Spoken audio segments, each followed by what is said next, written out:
Ladies and gentlemen, to have the conversation with you, I invite Mr. Robert Bedal.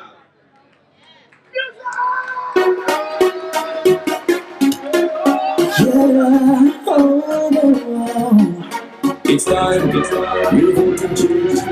I say it's time, we're going to change. This year we vote to change and we also voting for unity. One people manage our destiny is the place to be. Put your X inside the box next to the palm and key. Everybody in the whole country shout to APNU and AFC. Ladies and gentlemen, brothers and sisters, my task tonight is really to endorse the Alliance for Change and APNU and its leaders, David Granger and Moses Nagamutu. But from what I've seen here tonight, do you really think I need to do that? Do I? Looking at the crowd, I don't think I really need to do that. I can see the momentum and I can feel the vibes. And I can see that express train of unity swiftly accelerating to May 11th to take over the reign of power and to deal with all the issues confronting the people of Essequibo and the people of Guyana.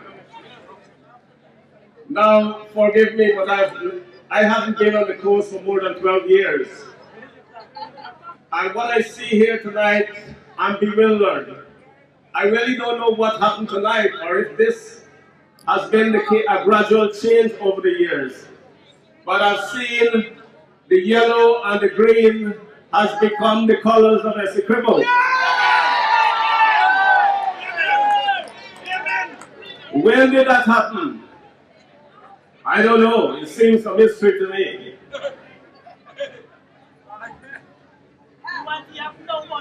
Ladies and gentlemen, as the chairperson said, I'm also in the rice industry, and like Mr. Dwarka and Mr. Sambakas, who I've known for many years, I share the feeling that you have when you plant your crop and you cannot get a price.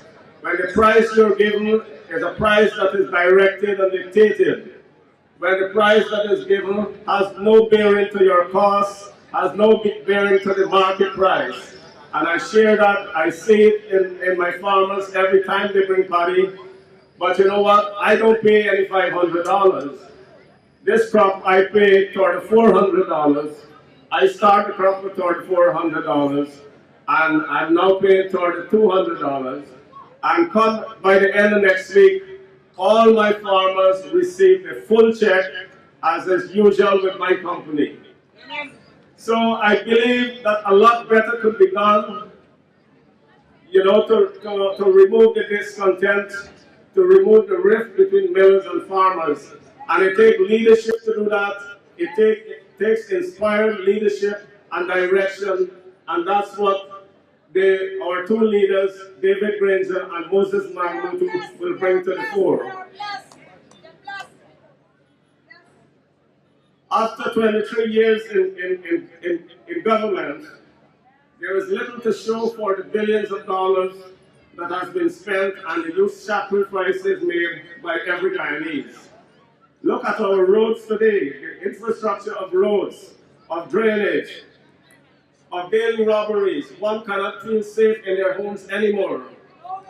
Look at the corruption in public office, the unexplained wealth of those in power. There's no check on the actions and the corruptions of those in public office.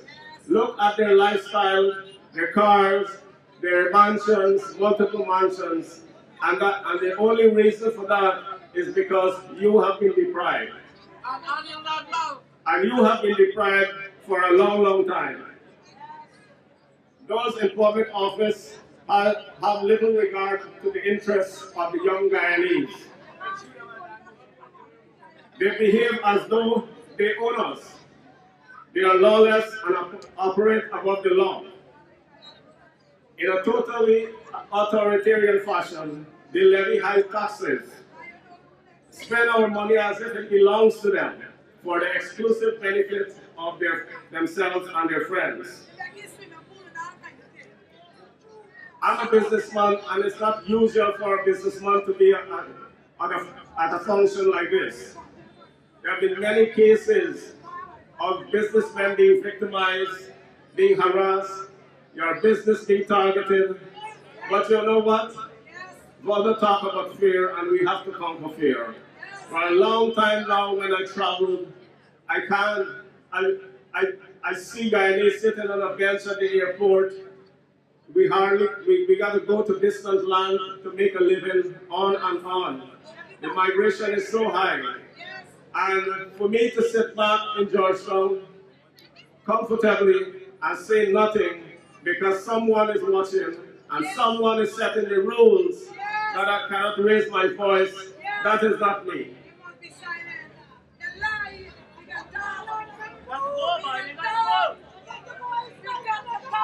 Very often, leaders in society must lead the change without fear. In times of distress, society look up to leaders who must act without fear.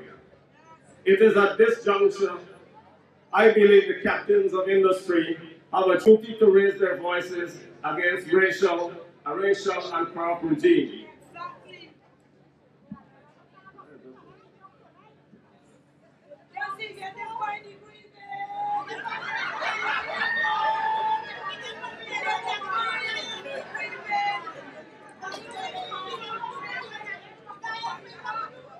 It is a national disgrace and shame that after 23 years in office, the majority of Guyanese families still depend on remittances from overseas families.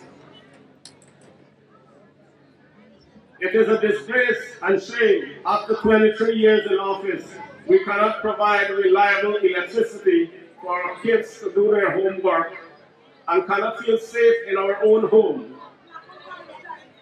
It is a national disgrace 23 years after. Our health system is the worst in the region. Our youth cannot find jobs and migration continues.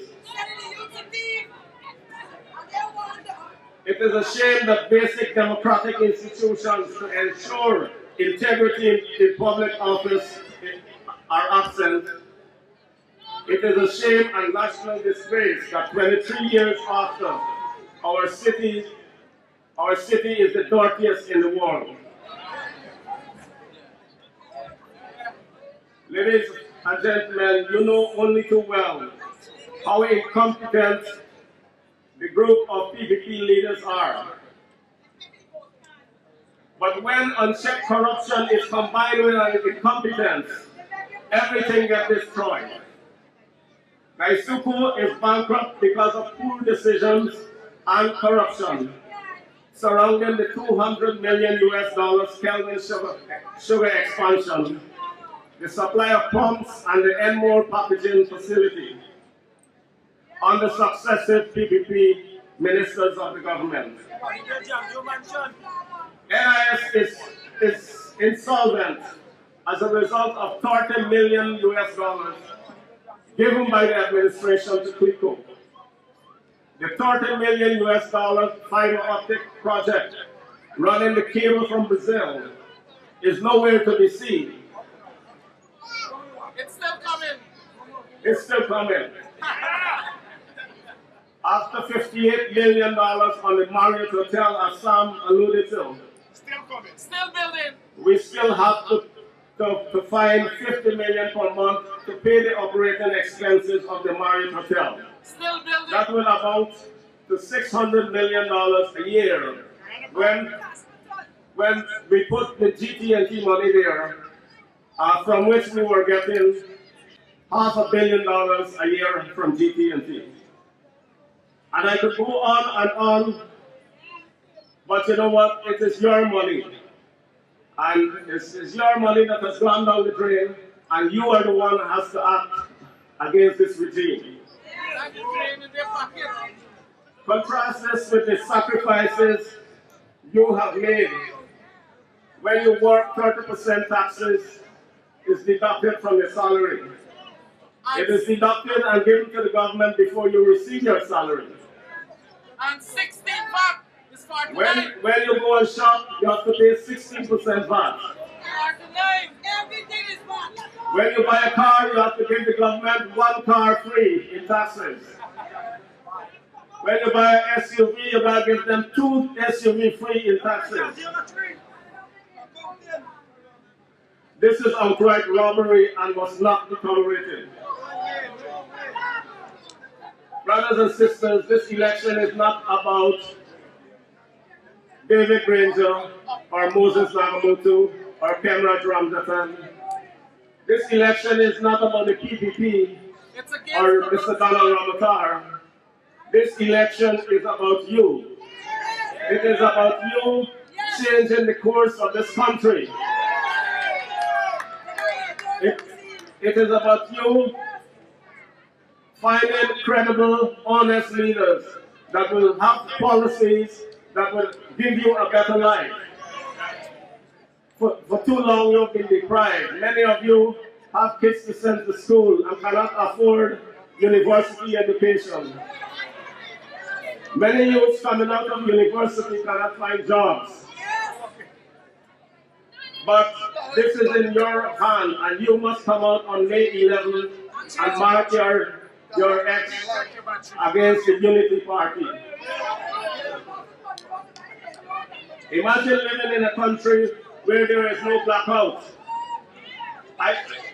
Every one of you has grown up in blackout. Imagine a country without blackouts. Without fear of bandits, and you can leave your doors open in the night. A country where you see your neighbors not by the color of the skin or the texture of his hair, but because of the special relationships you have built.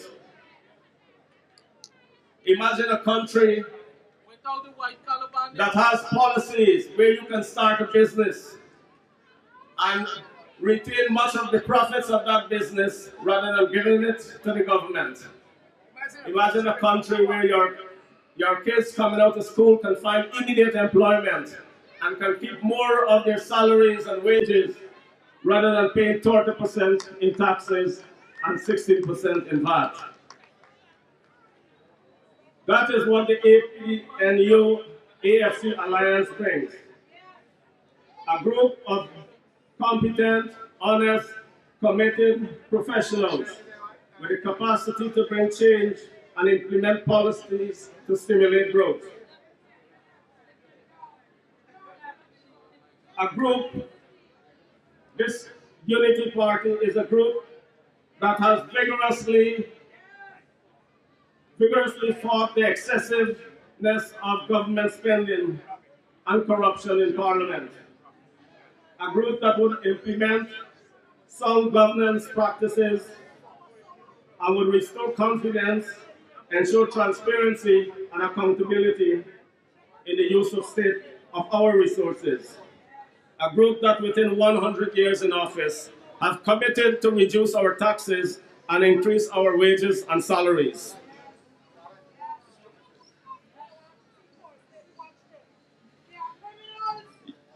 Ladies and gentlemen, you have that choice. The choice is clear. The choice of the PPP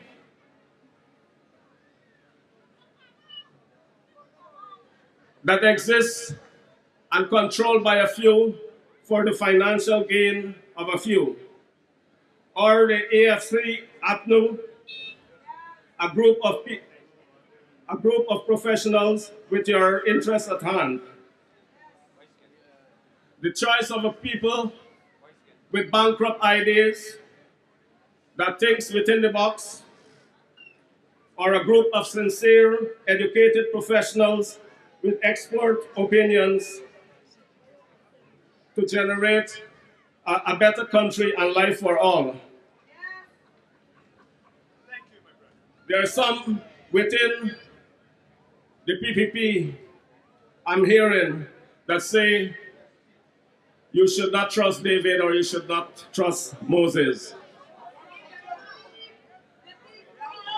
And they talk about PNC. But let me tell you, let me tell you the people that who have to be fearful. Those are the lawless people, the people that are corrupt, the people with multiple mansions and fancy lifestyles, without the means to show how the money came. Those who steal our taxes and give it to their friends in overpriced contracts. Those that sell our forests for pittance and receive big kickbacks. In 23 years, not one minister of the government or public official have been sanctioned for corruption.